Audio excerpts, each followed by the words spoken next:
میں ایک سفر میں ایک فضائی سفر میں تھا، تو ایک صاحب میرے برابر بیٹھے تھے، مجھ سے کہنے لگے کہ جی آپ کے ہاں جو اللہ سے آپ لوگ بات کریں نا، آپ یہ اپنے ائمہ سے، اپنے مولا سے جو بات کرتے ہیں، یہ تو شرک ہے۔ تو میں نے کہا جی ہم انہیں اللہ کا ولی مطلق مان کر ان سے بات کرتے ہیں۔ ہمیں یہ یقین ہوتا ہے، ہمیں یقین ہے کہ اللہ نے انہیں مقام دیا ہے، اللہ کے نزدیک ان کا مقام بہت بلند ہے، لہٰذا ہم ان سے بات اس لیے کرتے ہیں، ہم ان کو مخاطب اس لیے کرتے ہیں، ہم ان کے دروازے پہ اس لیے جاتے ہیں کہ ان کا دروازہ ہی باب اللہ ہے، یعنی وہ خود باب اللہ ہے۔ یعنی ہم اگر یا حسین کہتے ہیں نا تو ایسے ہے جیسے ہم اللہ کا دروازہ بجا رہے ہیں۔ صلوات پڑھ لیں ذرا محمد و آل محمد۔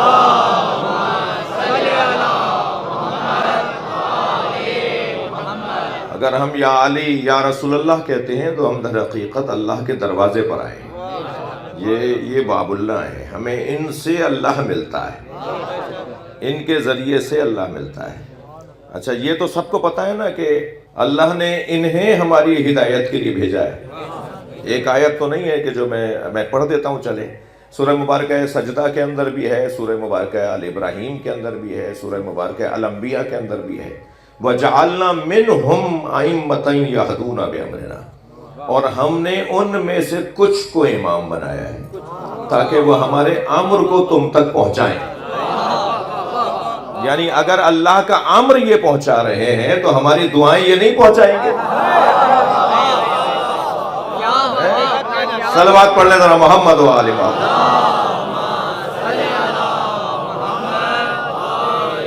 قرآن پکار کر ہماری رہنمائی یہ کر رہا ہے کہ وَجَعَلْنَا مِنْهُمْ، ہم نے ان میں سے کچھ کو قرار دیا ہے آئمہ، تمہارا رہنما، تمہارا امام۔ کیوں؟ یہدون بامرنا، تاکہ ہمارے امر کو تم تک پہنچائیں، ہمارا امر تم تک پہنچائیں۔ اور جو ہمارا امر تم تک پہنچائیں گے پھر ان کے اندر کچھ صفتیں بھی ہیں۔ اب سورہ سجدہ کی پہلے آیت سن لیجئے، اس میں اللہ ارشاد فرما رہا ہے کہ جو ہمارا امر تم تک پہنچائیں گے ان میں دو صفتیں پائی جائیں گی۔ لما صبروا، وہ صبر کرنے میں سب سے بلند ہوں گے، ان سے بڑا کوئی صابر نہیں ہوگا۔ اچھا لفظ صبر جب ہم استعمال کرتے ہیں تو پہلا تصور آتا ہے مصیبتوں کے سامنے جب اپنا عکس العمل دکھایا جائے تو اور وہ مثالی ہو تو اسے صبر کہا جاتا ہے، جبکہ صبر مطلقاً میدان میں ڈٹنے کو کہا جاتا ہے، حوصلوں کی مضبوطی کو صبر کہا جاتا ہے، اعصاب کی مضبوطی کو صبر کہا جاتا ہے۔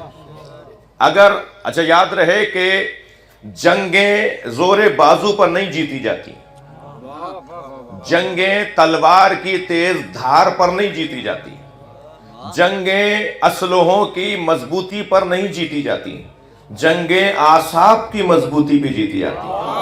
اب تلوار بہت تیز ہو مگر ان میں ہی حوصلہ نہیں ہے،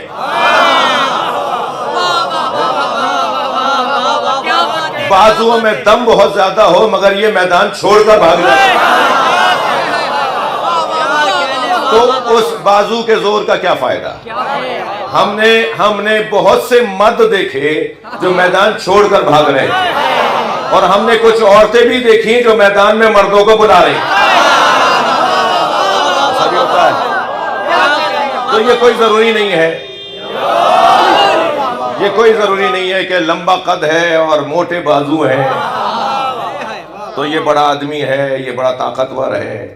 بعض اوقات نحیف و ناتوان ہوتا ہے، بعض اوقات بہت ہی سادہ سا نظر آتا ہے مگر اس کی ہمت بہت ہوتی ہے۔ ہم نے بہت ہی مضبوط بدن والے بھی دیکھے، اور ہم نے وہ بھی دیکھا جو گھٹنے کے زور سے جو کی روٹی توڑ کے کھاتا ہے مگر دو انگلیوں سے باب خیبر اکھاڑتا ہے۔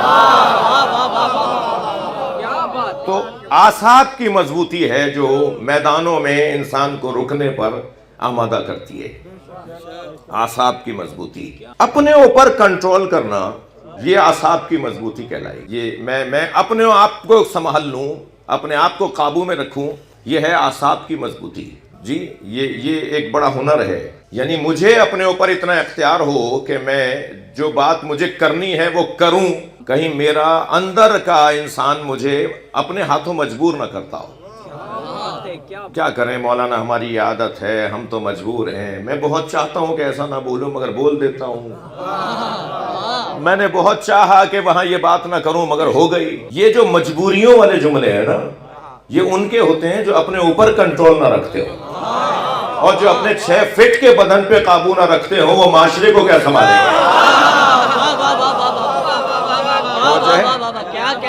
متوجہ ہیں آپ میری باتوں سے؟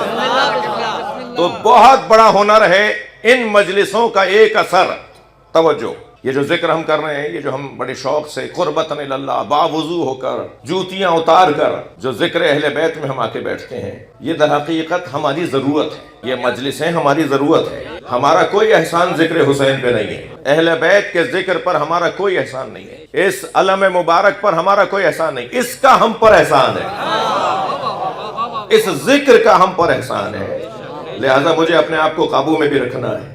کیا اس مجلس کا ایک نتیجہ، ہزاروں نتیجے ہیں، ہر شخص سے پوچھوں گا اس کے پاس اپنی اپنی دلیلیں ہوں گی، مگر میں ایک نتیجہ اس مجلس سے اضافہ یہ ہے کہ ہم جن کے دروازے پر آئے ہوئے ہیں، بھائی ٹنڈ و جام میں جب امام ظہور فرمائیں گے اور تشریف لائیں گے تو کہاں ٹھہریں گے؟ تھوڑی گردن ہلانا بھائی، میری بات جاری ہے۔ جی فلاں زمیندار صاحب کے ہاں، فلاں جو ہے وہ جاگیردار صاحب کے ہاں، فلاں علاقے کے بڑے کے ہاں، کس کے ہاں ٹھہریں گے؟ امام اپنے گھر میں ٹھہریں گے نا۔ یہ امام کا گھر بنایا اس لیے نا آپ نے، اور کل ہمیں وہ ٹھہرے ہوئے نظر آئیں گے، آج ہمارا من کہہ رہا ہے وہ یہیں ٹھہرے ہوئے۔ یہ تو خود امام کا اپنا گھر ہے نا، اس لیے جب ہم بظاہر تو یہ اینٹوں پتھروں کا اور کچے گارے اور مٹی کا بنا ہوا ہوتا ہے، مگر بہت سارے ٹھنڈے کمروں والے گھر سے زیادہ ٹھنڈک یہاں ملتی ہے۔ بہت سارے مضبوط بنے ہوئے گھروں سے زیادہ مضبوطی ہمیں یہاں ملتی ہے۔ وجہ کیا ہے؟ وجہ یہ ہے کہ یہ ذکر ہمیں مضبوط بناتا ہے۔ بھائی 2 گھنٹے تک اگر میں گلاب بیچنے والے کے دکے پر بیٹھ کر آؤں، 2 گھنٹے تک گلاب فروش کے اگر دکے پر بیٹھ کر آؤں، تو 4 گھنٹے تک میرے اندر سے گلاب کی خوشبو آتی ہے۔ جو 70 سال سے حسین حسین بول رہا ہو، کیا اس کے اندر حسین مولا کے سیرت کی خوشبو نہیں آئے گی؟ صلوات پڑھ لیں نبی اور آل نبی پر۔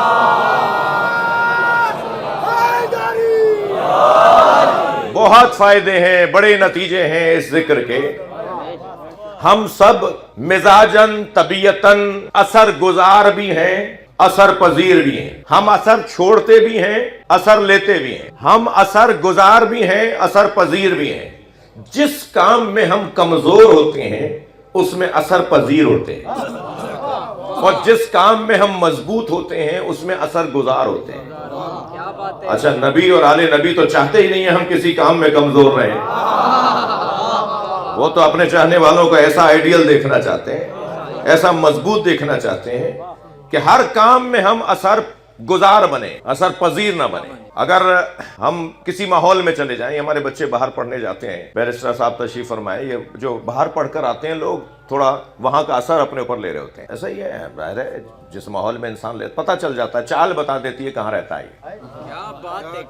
کھانے پینے کا انداز بتا دیتا ہے، کپڑے بتا دیتے ہیں، کہ یہ بولنے کا انداز بتا دیتا ہے۔ اب یہ 25 سال سے سندھی بول رہے تھے، وہاں 2 سال سے انگریزی بولنا شروع ہوئی تو لہجے کے اندر انگریزی آ گئی۔ میں خود مفتی عنایت علی شاہ صاحب ایک بزرگ عالم دین تھے ہمارے، وہ سرائکی زبان تھے، کوئی 2 مہینے ان کے ساتھ ان کی شاگردی میں رہا تو 4 مہینے تک میں سرائکی لہجے میں اردو بولتا تھا۔ مجھے میرے دوستوں نے کہا بھئی آپ کی مادری زبان سرائکی ہے، میں نے کہا جی آپ کیسے بولتے ہو، کیوں بولتے ہو؟ تو کہنے لگے آپ کے لہجے میں سرائکی ہے۔ تب مجھے بہت غور کرنے پر پتہ چلا کہ میں کیونکہ ان کے ساتھ رہا تو ان کے لہجہ کیونکہ سرائکی زبان تھے تو وہ کبھی کبھی بے خیالی میں پورے جملے سرائکی میں بول جاتے تھے، وہ سمجھتے تھے میں اردو بول رہا ہوں۔ انسان ہے، ایسا ہی ہے نا۔ مرزا اسد اللہ غالب، مرزا غالب جی، وہ دہلی میں ایک محلے سے دوسرے محلے جانے کے لیے انہوں نے تانگا روکا، تانگے والے سے پیسے بھی طے کر لیے، آدھے راستے کے بعد تانگے والے کو آواز دینے لگے روکو میں اتروں گا، روکو میں اتروں گا۔ تانگے والے نے کہا جی وہ محلہ تو ابھی دور ہے، کہنے نہیں وہاں تک تو میری اردو خراب ہو جائے گی. تانگے والا بول رہا تھا، اس کے اوپر ان کا اثر آ رہا تھا. تو انسان اثر لیتا ہے نا. ہم اثر پذیر بھی ہیں، اثر گزار بھی ہیں. بھئی علامہ اقبال جرمنی پڑھنے گئے تو وہاں اتنا اثر چھوڑا انہوں نے کہ تعلیم کی زبان بدلوا دی.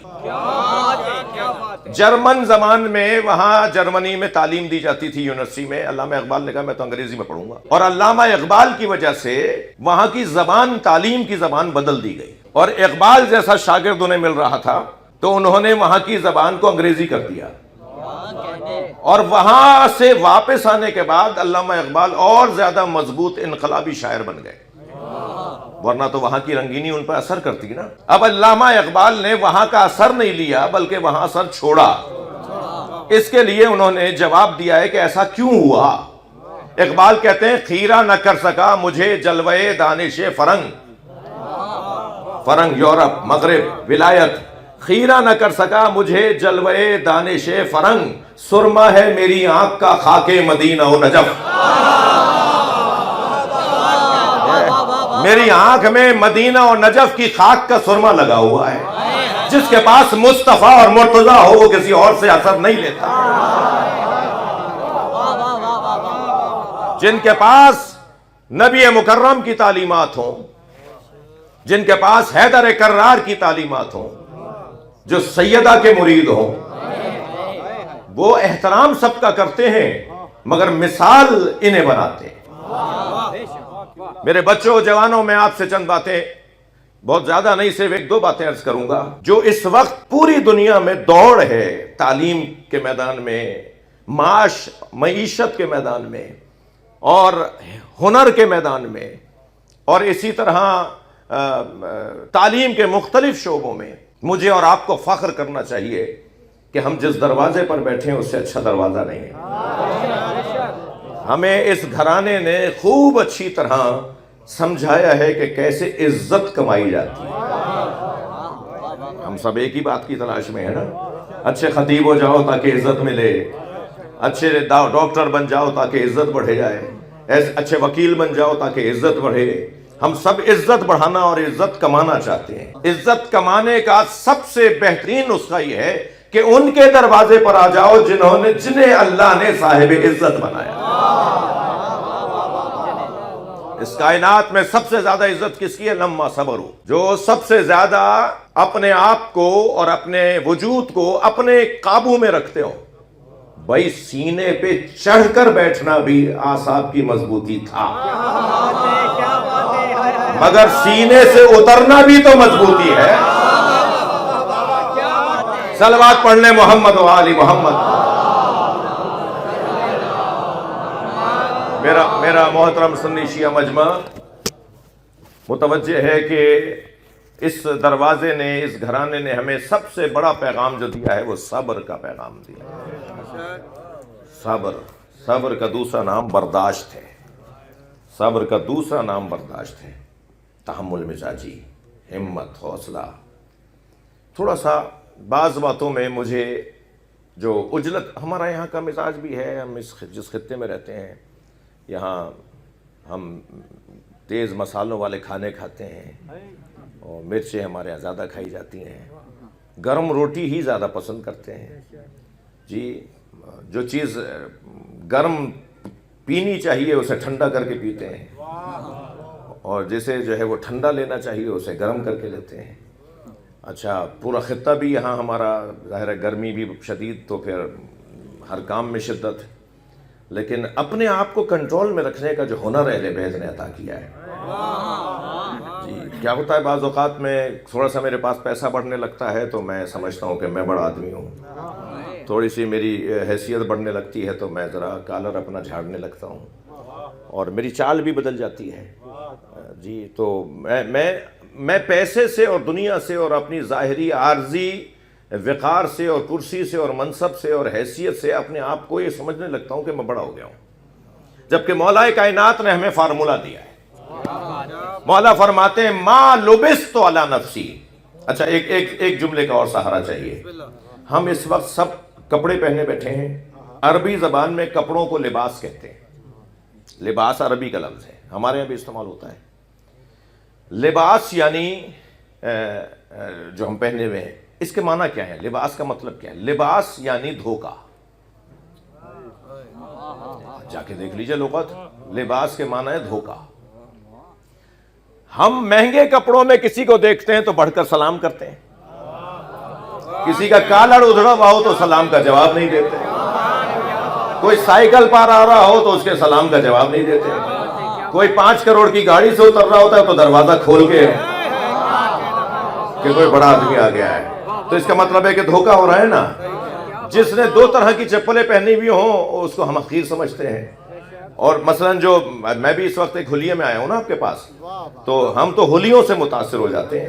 اب مولا علی کا فرمان سنیں. مولا فرماتے ہیں ما لبست علی نفسی ولا لبس علی. آج تک علی نے خود کو دھوکہ نہیں دیا اور دنیا میں کوئی پیدا نہیں ہوا جو علی کو دھوکہ دے سکے. صلوات پڑھنے محمد و آل محمد.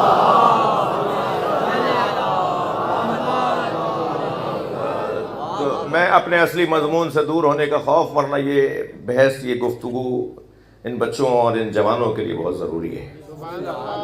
وہ جو میں ایک نصیحت کرنا چاہ رہا تھا، سننا چاہیں گے؟ نصیحت یہ ہے کہ قرآن اور علی مولا یہ 2 موضوع لڑنے کے موضوع نہیں ہیں.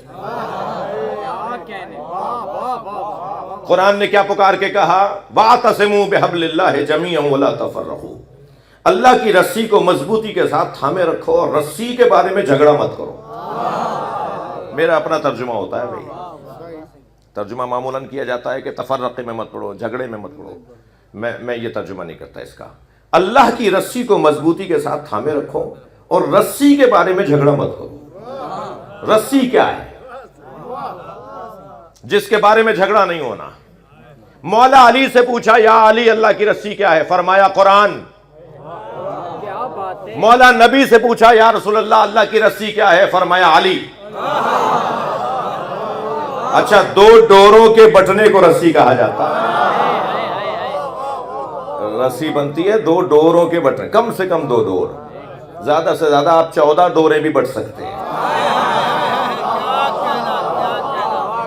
اور رسی بنتی چلی جائے گی. تو اب قرآن اور اہل بیت اللہ کی رسی، اور قرآن کیا کہہ رہا ہے کہ اللہ کی رسی کے بارے میں جھگڑا مت کرو. تو نہ قرآن لڑنے کا موضوع ہے، تھک گیا میری باتوں سے، نہ قرآن لڑائی کا موضوع ہے اور نہ ہی اہل بیت لڑنے کا موضوع ہے. مسلمان قرآن کے بارے میں آپس میں جھگڑا نہ کرے. ایک من، ایک فے، ایک واو بھی کم اور زیادہ نہیں ہے قرآن میں. جو سنی بھائی کے گھر میں قرآن ہے وہی شیعہ بھائی کے گھر میں قرآن ہے. کوئی شیعوں کا 40 پاروں کا قرآن نہیں ہے. شیعوں کا 40 پاروں کا قرآن ہے، 10 پارے فلاں کی بکری کھا گئی. بکری تمہاری ہے، جواب ہم دیں. اس بکری سے ہمارا کیا تعلق جو قرآن کھا جاتی ہے؟ کب تک چلیں گی یہ باتیں بھائی؟ تھک گئے ہم یہ کہتے کہتے. بھائی وہ قرآن ہمیں ہی لا کے دکھا دو کہ 40 پاروں کا کون سا ہے. جو تم ہمارے لیے کہتے ہو کہیں ہم ہی کو ہم دیکھ لیں وہ کون سا قرآن ہے. ایک بات آ گئی کہیں، کوئی ہزاروں سال پہلے کسی نے لکھ دی، مثلا سینکڑوں سال پہلے کسی نے کہیں لکھ دیا، اور وہ بھی شیعہ کتاب میں نہیں لکھا ہوا، اور پھر لگ گئے اس بات کو. اس سے یہودی خوش ہو رہا ہے، اس سے صہیونی خوش ہو رہا ہے، اس سے اسلام دشمن طاقتیں خوش ہو رہی ہیں کہ وہ دیکھو انہیں وہ کہتے ہیں ان کا 40 پاروں کا قرآن، اور وہ کہہ کے تھک نہیں رہے کہ نہیں 40 پاروں کا نہیں ہے، یہی 30 پاروں کا ہے. کسی بھی شیعہ کا دروازہ جا کے بجاؤ اور اسے کو اپنے گھر سے قرآن لا کے دکھاؤ، یہ وہی قرآن لائے گا جو آپ کے گھر میں رکھا ہوا ہے. تو قرآن لڑنے کا موضوع نہیں ہے. حتیٰ یہ غیر المغضوب علیہم ولا الضالین کے جب سنی برادران ولا الضالین کہتے ہیں، شیعہ ولا الضالین کہتے ہیں، یہ بھی غیر علمی باتیں ہیں. تجوید کا مسئلہ ہے، مخرج کا مسئلہ ہے. زبان جب دانتوں پہ جا کر مختلف دانتوں پہ لگتی ہے تو مختلف حروف بنتے ہیں. زبان اگر آگے والے دانتوں پہ جا کے لگے تو دال نکلتا ہے، اور زبان کا ایک طرف کا حصہ سائیڈ والے دانتوں پہ جا کے لگے تو زعاد نکلتا ہے.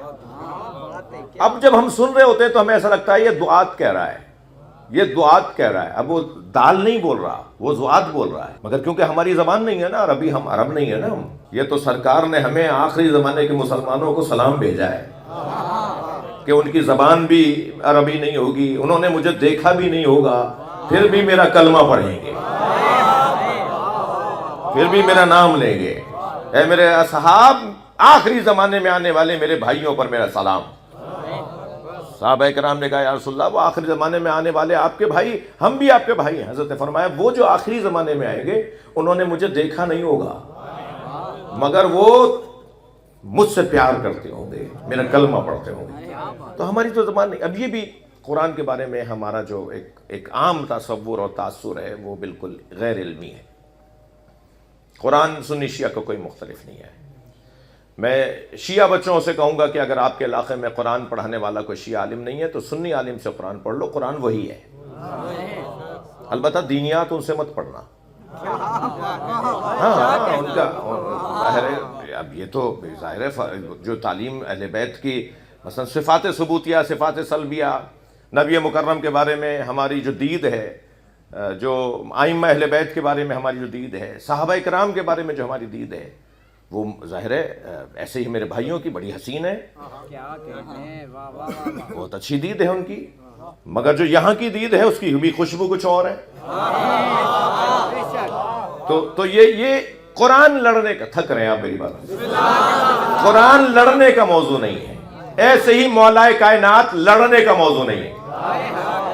خدا کے واسطے میں بچوں جوانوں سے کہہ رہا ہوں، علی مولا کے نام پہ جھگڑا نہیں ہونا چاہیے۔ میں ایسا مانتا ہوں، وہ ایسا مانتا ہے، میں یہاں بولتا ہوں، وہ وہاں نہیں بولتا۔ بھائی تمہاری کیا میری کیا حیثیت ہے جب سلمان اور ابو ذر ایک جیسا نہیں مانتا؟ صلوات پڑھنے محمد و آل محمد۔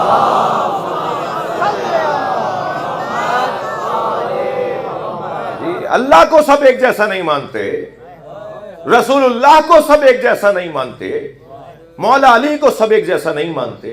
تراہم ینظرون الیک وہم لا یبصرون، اے میرے حبیب آپ دیکھتے ہیں کہ یہ آپ کو دیکھتے ہیں اور نہیں دیکھتے، یہ آپ کو دیکھنے کے بعد بھی نہیں دیکھتے۔ ہم ایک جگہ مجلس پڑھ رہے تھے، ایک صاحب بہت غور سے ہمیں دیکھ رہے تھے، میں نے کہا صاحب ان سے زیادہ سمجھدار انسان کوئی ہے ہی نہیں، ساری مجلس میں سب سے زیادہ سمجھدار یہی ہے۔ برابر والے کی کوہنی لگی تو گر پڑے۔ ہم نے بعد میں پوچھا بھئی کیا ہوا تھا، کہنے لگے آنکھیں کھول کے سو جاتے ہیں۔ یہ کوئی ضروری نہیں ہے کہ آپ کو کوئی دیکھ رہا ہو تو آپ نظر بھی آ رہے ہو۔ جی سرکار کو سب دیکھنے والے برابر نہیں ہیں، جی مولا کائنات کو سب دیکھنے والے ایک جیسے نہیں ہیں۔ آنکھیں تو سب کی یہی والی تھیں۔ بھائی کچھ خانہ کعبہ میں بھی جا کے اللہ کو نہیں پاتے، مکے جا کر بھی انہیں اللہ نہیں ملتا، خانہ کعبہ کے پردے میں ہی الجھے رہتے ہیں، خانہ کعبہ کے پرنالے میں ہی بہتے رہتے ہیں، خانہ کعبہ کے تالے میں ہی لٹکے رہتے ہیں، اور خانہ کعبہ میں پہنچ کر بھی خانہ کعبہ کے مالک تک نہیں پہنچتے۔ کچھ لوگ ہیں جو بیت سے بیت تک رہ جاتے ہیں، اور کچھ ہیں جو بیت سے اہل بیت تک آ جاتے ہیں۔